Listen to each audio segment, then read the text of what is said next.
यह कहानी शुरू होती है CIA की एक ऐसी स्पेशल टीम से जो अपने काम में माहिर है और उस समय एक गुप्त ठिकाने के बाहर डटी हुई थी। उस ठिकाने के अंदर 5 रूसी जासूस छिपे थे और उनके पास सीजियम नाम का वह रेडियोधर्मी पदार्थ था जो अगर किसी गलत हाथ लग जाए तो पूरी दुनिया में तबाही मच सकती थी। यही वजह थी कि CIA के तकनीकी प्रमुख जेम्स ने इस मिशन के लिए जेमी को चुना, जो अपनी टीम के साथ इस खतरे को खत्म करने के लिए आगे बढ़ा। जेमी ने अपने 2 साथियों को साधारण लोगों के भेष में उस घर के दरवाजे तक भेजा। जैसे ही दरवाजा खुला, अंदर मौजूद एक लड़की ने उनसे बातचीत शुरू कर दी और दोनों एजेंटों ने इतनी सहजता से बात की कि किसी को शक नहीं हुआ। लेकिन जैसे ही सही मौका मिला, एक एजेंट ने अंदर ग्रेनेड फेंका और अगले ही पल दोनों ने अपने हथियार निकालकर पूरे घर पर कब्जा करना शुरू कर दिया। रास्ता साफ होते ही जेमी के बाकी साथी भी अंदर घुस आए और वे सीसियम की तलाश में पूरे घर को छानने लगे। उन्हें कुछ गुप्त दस्तावेज और फाइलें भी मिली जिन्हें उन्होंने फौरन अपने बैग में भर लिया। लेकिन CIA मुख्यालय में बैठी तकनीकी टीम को अचानक पता चला कि उस घर के एक छिपे हुए कमरे में अभी भी 2 रूसी एजेंट मौजूद हैं। मगर इससे पहले कि वे जेमी को चेतावनी दे पाते, वे दोनों एजेंट बाहर निकल आए और उन पर जमकर गोलियां बरसाने लगे। कुछ ही पलों में पूरा घर गोलियों की आवाज से गूंज उठा और चारों तरफ लाशें बिछ गईं। इस हमले में CIA का एक एजेंट भी मारा गया। अफरा तफरी का फायदा उठाकर एक रूसी एजेंट खिड़की से कूदकर भाग निकला, लेकिन बाहर जेमी पहले से ही उसका इंतजार कर रहा था। तभी उसके कान में जेम्स का आदेश आया कि उसे किसी भी कीमत पर जिंदा नहीं छोड़ना है। जेमी ने एक पल भी घमवाए बिना उस भागते हुए एजेंट को गोली मार दी। मिशन खत्म होने के बाद टीम ने पूरे घर की दोबारा तलाशी ली, लेकिन हैरानी की बात यह थी कि सीजियम का कोई निशान नहीं मिला। यह सुनकर जेमी निराश होकर अपनी टीम के साथ वहां से लौट आया। अगले दिन जब वह अपने घर पर टीवी देख रहा था तो उसे पता चला कि जिस रूसी एजेंट को उसने मारा था उसकी उम्र सिर्फ 18 साल थी। यह खबर सुनते ही जेमी के अंदर एक गहरा धक्का लगा और उसे एहसास हुआ कि उसने एक ऐसे नौजवान की जान ले ली जो अभी अभी जीवन की शुरुआत कर रहा था। यह बात उसके मन पर भारी पाप बनकर बैठ गई। 16 महीने बीत गए और अब जेमी अपनी पूरी टीम के साथ इंडोकार शहर में था। तभी उन्हें CIA से एक नए मिशन की सूचना मिली जो सीजियम से जुड़ा था। वे सीधे अमेरिकन एम्बेसी पहुंचे, जहां जेमी की मुलाकात अपने वरिष्ठ अधिकारी जॉन से हुई। जेमी ने रिपोर्ट देते हुए बताया कि पिछले ऑपरेशन में उन्हें सिर्फ कुछ हथियार, पेंटिंग्स और गुप्त दस्तावेज मिले थे, लेकिन सीसियम का नामो निशान नहीं था।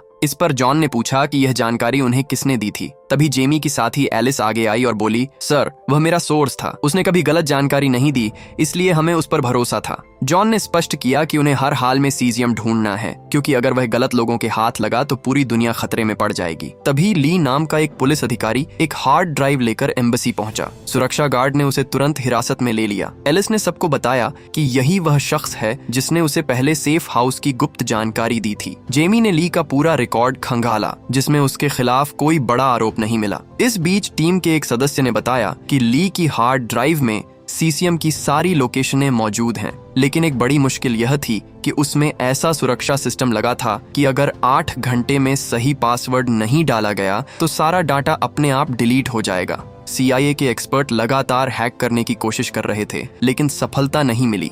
एलिस ने कहा कि वह खुद ली से बात करेगी, शायद वह पासवर्ड बता दे। एलिस और ली आमने सामने बैठे। ली ने शांत स्वर में कहा, अगर तुम मुझे सुरक्षित अमेरिका पहुंचाने की गारंटी दो तो मैं पासवर्ड बता दूंगा। एलिस ने पूछा कि वह उस पर भरोसा क्यों करे, तो ली ने जवाब दिया, मैंने तुम्हें सही लोकेशन दी थी, सीसियम वहां था, बस तुमने उन पेंटिंग्स को ध्यान से नहीं देखा। यह सुनकर टीम ने उन पेंटिंग्स की दोबारा जांच की और चौंक गई। उनके फ्रेम के अंदर से सीसियम बरामद हो गया। अब यह साबित हो गया कि ली सच बोल रहा था। फिर भी जेमी ने कोई जोखिम नहीं लेना चाहा और उसका पॉलीग्राफ टेस्ट कराया। ली ने हर सवाल का बिना घबराए जवाब दिया और मशीन ने उसकी सच्चाई की पुष्टि की। अब जेमी को भी विश्वास होने लगा। इसी दौरान इंडोकार के विदेश मंत्री और एलेक्स नाम का एक अधिकारी एम्बेसी पहुंचे और ली को अपने हवाले करने की मांग करने लगे, क्योंकि वे एक सरकारी केस में उससे पूछताछ करना चाहते थे। लेकिन जेमी ने साफ मना कर दिया और कहा कि जब तक उनका मिशन पूरा नहीं होता, ली कहीं नहीं जाएगा। एलेक्स ने समझाने की कोशिश की कि ली एक भ्रष्ट पुलिस अधिकारी है, लेकिन जेमी अपनी बात पर अड़ा रहा। अगले दिन ली का मेडिकल चेकअप हो रहा था। तभी पता चला कि जो डॉक्टर उसकी जांच कर रहे थे वे असल में कॉन्ट्रैक्ट किलर थे। ली ने उनकी बॉडी लैंग्वेज से भांप लिया और खुद को बचाने के लिए झपटा। उसके एक हाथ में हथकड़ी थी, फिर भी उसने अपनी शानदार कॉम्बैट स्किल्स से दोनों हमलावरों को मार गिराया। जब एलिस और उसका साथी सैम वहां पहुंचे तो उन्हें यकीन नहीं हुआ कि एक हथकड़ी वाला आदमी 2 पेशेवर किलरों को अकेले ढेर कर सकता है। जेमी ने CCTV पर यह सब देखा और समझ गया कि ली कोई साधारण पुलिस वाला नहीं है। उसने फैसला किया कि अब ली पर भरोसा करना ही एकमात्र रास्ता है। जेम्स ने जेमी को बताया कि ली को सुरक्षित अमेरिका पहुंचाने के लिए उन्हें 20 मील दूर स्थित एक रनवे तक जाना होगा, लेकिन रास्ता बेहद खतरनाक था क्योंकि इंडोकार की सरकार ली को किसी भी कीमत पर पकड़ना चाहती थी। अगली सुबह जेमी की टीम ली को गाड़ी में बैठाकर रनवे की ओर चल दी। रास्ते में ली ने अपनी कहानी बताई। वह पहले स्पेशल फोर्स में था, लेकिन उसे अपनी ही सरकार के काले राज पता चले और जब उसने सबूत इकट्ठे किए तो सरकार ने उसके पूरे परिवार को मार डाला। अब वे उसे जिंदा नहीं छोड़ना चाहते थे क्योंकि उसके पास ऐसे सबूत थे जो पूरी सरकार गिरा सकते थे। तभी कई बाइक सवार हथियारबंद लोगों ने उनका पीछा करना शुरू कर दिया। इन सभी को एलेक्स ने भेजा था। जल्द ही उन्होंने पूरे इलाके का कम्युनिकेशन बंद कर दिया, जिससे जेम्स की टेक्निकल टीम का जेमी से संपर्क टूट गया। एलेक्स के आदमियों ने चुपके से उनकी गाड़ी में टाइम बम लगा दिया। कुछ ही दूर जाकर एक जोरदार धमाका हुआ और गाड़ी हवा में उछल गई। सभी घायल हो गए, लेकिन सैम की हालत सबसे गंभीर थी। जेमी और एलिस ने उसे बाहर निकाला, जबकि उनके साथी विलियम ने अकेले दुश्मनों का सामना करते हुए कई लोगों को मार गिराया। थोड़ी देर में सभी ने मिलकर जबरदस्त गोलीबारी की और एलेक्स के कई गुंडों को ढेर कर दिया। इधर जेम्स की टेक्निकल टीम ने संपर्क बहाल कर दिया। जेम्स ने जेमी को बताया कि पास में एक सिल्वर BMW खड़ी है और उन्हें ली को उसमें बिठाकर भागना चाहिए क्योंकि सैम की जान बचाना अब नामुमकिन है। जेमी का दिल टूट गया, लेकिन एक सैनिक होने के नाते उसने अपनी भावनाओं को काबू में रखा। सैम ने उससे कुछ ग्रेनेड मांगे और कहा कि वह यहीं रुककर दुश्मनों को अपने साथ ले जाएगी। जेमी ने उसे ग्रेनेड देकर बाकी टीम के साथ आगे बढ़ना शुरू किया। जैसे ही एलेक्स के लोग सैम के पास पहुंचे, उसने ग्रेनेड की पिन खींच दी और जोरदार धमाके में वह सभी दुश्मनों के साथ मारी गई। जेमी गुस्से से पागल हो गया और उसने ली के सिर पर बंदूक तान दी। कहा कि अगर उसने तुरंत पासवर्ड नहीं बताया तो वह उसे मार देगा, लेकिन ली ने शांत रहते हुए कहा कि पहले उसे सुरक्षित बाहर निकालो, फिर सब मिलेगा। इसी बीच एलेक्स के लोग फिर से पीछा करने लगे। जेमी ने जेम्स से मदद मांगी और जेम्स ने उन्हें एक छिपे हुए हथियारों के ठिकाने की लोकेशन भेजी। वहां पहुंचकर उन्होंने गोला बारूद लिया, लेकिन तभी सड़क के दूसरी तरफ एलेक्स को देखा। जेम्स ने चेतावनी दी कि उसके चक्कर में न पड़ें, लेकिन जेमी ने अनसुना कर दिया और बाहर निकलकर एलेक्स के सामने जा खड़ा हुआ। उसने कहा कि अगर वह और उसके आदमी बचना चाहते हैं तो उन्हें ली के साथ जाने दें। एलेक्स मुस्कुराया और बोला कि जेमी अपनी हद से बाहर निकल चुका है और जल्द ही उसे इसकी कीमत चुकानी पड़ेगी। जेमी वापस अंदर आया तो उसकी नजर 2 संदिग्ध लड़कियों पर पड़ी। उसी क्षण उसने फर्श पर ग्रेनेड देखा और चिल्लाकर सबको नीचे झुकने को कहा। अगले ही पल एक भयानक धमाका हुआ और पूरी बेकरी तबाह हो गई। धमाके के बाद जब जेमी को होश आया तो वे दोनों लड़कियां उस पर हमला कर रही थीं। दूसरी तरफ एलिस ने घायल विलियम को मलबे से निकाला। जेमी उन दोनों लड़कियों से जूझ रहा था, लेकिन वह उन पर भारी नहीं पड़ पा रहा था। तभी ली आया और उसने उन दोनों को बुरी तरह पीटा और बाकी दुश्मनों को भी ठिकाने लगा दिया। फिर सभी कार में बैठकर भागे, लेकिन एलेक्स के लोगों ने उनकी कार को टक्कर मार दी, जिससे वह एक बिल्डिंग के पास जा रुकी। जेमी ने फैसला किया कि अब खुले रास्ते से बचना मुश्किल है, इसलिए बिल्डिंग के अंदर से रास्ता ढूंढना होगा।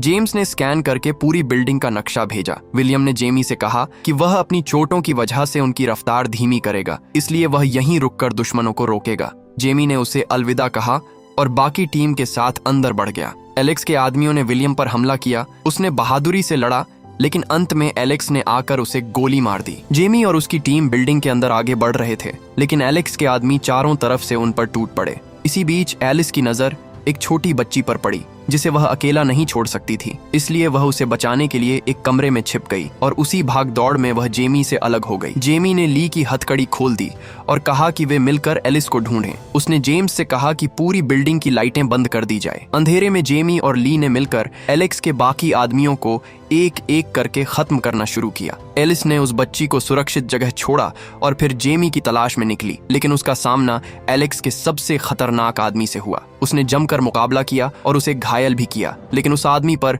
चोटों का कोई असर नहीं हो रहा था। इसी बीच जेमी और ली ने उस बच्ची की मदद से एलिस तक पहुंचने का रास्ता ढूंढ लिया। जब वह खतरनाक आदमी फिर से एलिस पर हमला करने आया तो ली ने बिना देरी किए उसे गोली मार दी और एलिस की जान बच गई। तीनों जल्दी से कार में बैठकर वहां से निकल गए। रास्ते में उन्हें एलेक्स की कार दिखी। जेमी समझ गया कि जब तक एलेक्स जिंदा है वे बच नहीं सकते, इसलिए उसने जेम्स से इमरजेंसी प्रोटोकॉल एक्टिवेट करने को कहा। जेम्स ने एक मिसाइल ड्रोन लॉन्च किया जिसने एलेक्स की कार को सीधा निशाना बनाया और एलेक्स वहीं मारा गया। अपने सबसे बड़े दुश्मन को खत्म करने के बाद जेमी आखिरकार रनवे तक पहुंचा। उसने ली से पासवर्ड मांगा और ली ने बिना किसी हिचकिचाहट के फ्लिम्सी स्निचर बताया। जेमी ने तुरंत जेम्स को सूचना दी और जेम्स ने वह पासवर्ड डाला। सिस्टम पर सीसीएम की पूरी लोकेशन नक्शे पर दिखने लगी, लेकिन तभी अचानक स्क्रीन हैक हो गई और उस पर एक लड़के की तस्वीर आई। वही लड़का जिसे जेमी ने मिशन की शुरुआत में मारा था, उसका नाम एनाटोल था। अब जेमी को पूरी सच्चाई समझ आई। यह सब उस लड़के की माँ वीरा ने रचा था, जो रशियन इंटेलिजेंस की प्रमुख थी। वह अपने बेटे की मौत का बदला लेना चाहती थी। उसने ली से संपर्क किया, जो वास्तव में उसका भरोसेमंद एजेंट था और एक ट्रिपल एजेंट के रूप में CIA को इस्तेमाल कर रहा था, ताकि वह इंडोकार की सरकार से बचकर बाहर निकल सके। वीरा का प्लान यही था कि जेमी की पूरी टीम एक एक करके मारी जाए। जेमी ने एलिस से कहा कि वह ली को अमेरिका छोड़ दे और कुछ दिनों के लिए अपनी बेटी के पास चली जाए। एलिस ने ली के साथ प्लेन में उड़ान भर दी। इस बीच जेम्स पर वीरा के आदमियों ने हमला कर दिया और वहां लगभग सभी को मार डाला, लेकिन जेम्स किसी तरह बच निकला और उसने जेमी को फोन कर सारी सच्चाई बताई। लेकिन तब तक बहुत देर हो चुकी थी। प्लेन उड़ान भर चुका था। प्लेन के अंदर एलिस आराम से ली से बातें कर रही थी। तभी उसने एक सिक्योरिटी ऑफिसर की बंदूक को उसकी जगह पर नहीं देखा और उसे शक हुआ। मगर इससे पहले कि वह कुछ कर पाती, ली ने वह चुराई हुई बंदूक निकाली और एलिस को गोली मार दी। वीरा चाहती थी कि जेमी के सभी साथी मर जाएं, ताकि उसे वही अकेलापन और दर्द महसूस हो जो वीरा को अपने बेटे की मौत के बाद सहना पड़ा था। अंत में जेमी अपने वरिष्ठ अधिकारी को पूरी घटना सुनाता है। वह भारी मन से कहता है कि उसने 18 साल के उस मासूम लड़के को मारकर बहुत बड़ी गलती की और उसी एक गलती की वजह से उसके सारे साथी मारे गए। उसे इस बात का जीवन भर अफसोस रहेगा, लेकिन अब बीता हुआ वक्त वापस नहीं आ सकता। वह आखिर में कहता है कि किस्मत के आगे हर इंसान को झुकना पड़ता है। इतना कहकर जेमी पूरी तरह खामोश हो जाता है और कहानी यहीं पर समाप्त होती है। और अगर ये कहानी आपको पसंद आई हो तो इसे लाइक और शेयर करना ना भूलें। मिलते हैं अगली कहानी में।